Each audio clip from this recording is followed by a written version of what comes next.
بەڕێوەبەرایەتی ڕۆشنبیری و هونەری هەڵەبجە باوبەشی زانکۆی هەڵەبجە یادی 150 ساڵەی دەستبەکاربوونی یەکەم قایمقامی هەڵەبجەیان کردەوە کە بەپێی سەرچاوە مێژوویەکان لە ساڵی 1769 لە هەڵەبجە یەکەمین قایمقام دەستبەکار بووە.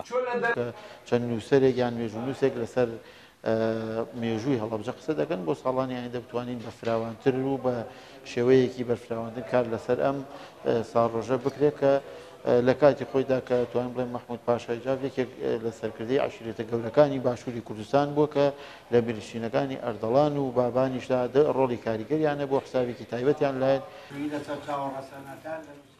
بەشێک لە مامۆستایانی زانکۆ دیاریکردنی ڕۆژێک بۆ دەستبەکاربوونی یەکەم قایمقام باستەم دادەنێن. پێیان وایە پێویستە هەڵەبجە زیاتر جەخت لەسەر بەپارێزگابوونەکەی بکاتەوە کە هێشتا وەک پێویست گرنگی پێنەدراوە.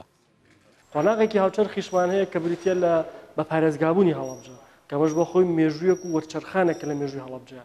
ئێمە ئەم سێشتەمان لەبەردەستایە.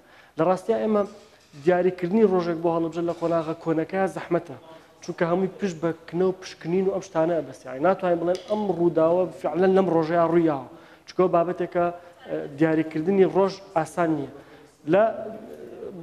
لە یەکەم دانان یەکەم قایمقامە کە 24 ڕۆژەکە هەیە بەڵام ئێمە ڕووداوێکی گەورەترمانێک کە بریتە لە بەپارێزگابوونی هەڵەبجە.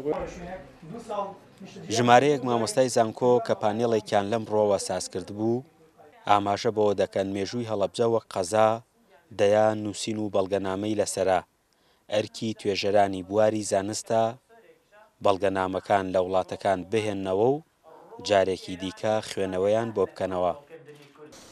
بەشێک زۆر لەو بەڵگەنامە و مستەمسەکاتانە بە حکمەوەی ئێمە 400 لەژێر دەسەڵاتی دەوڵەتی عوسمانیا بووین سەر چواری خاکی کوردستان و ئەو بەشی ڕۆژهەڵاتیشی لەژێر دەسەڵاتی حکوومەتێکی دوایەکانی ئێرانە بۆ تایبەتی ئێمە کە باسی نوێیەکەین نوێ و هاوچەرخەکەین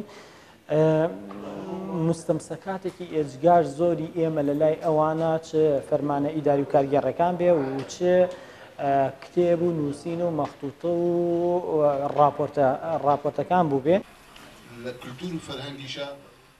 ئیدارەی پارێزگای هەڵەبجە بڕیاریاندا ڕۆژێک دیاری بکەن بۆ هەڵەبجە و ئاڕاستەی وەزارەتی ڕۆشنبیری بکەن کە وەزیری ڕۆشنبیری خۆی ئامادە بوو بۆ ئەوەی ساڵانە مێژووی هەڵەبجە هەم هەڵبدرێتەوە و هەمیش بنووسرێتەوە.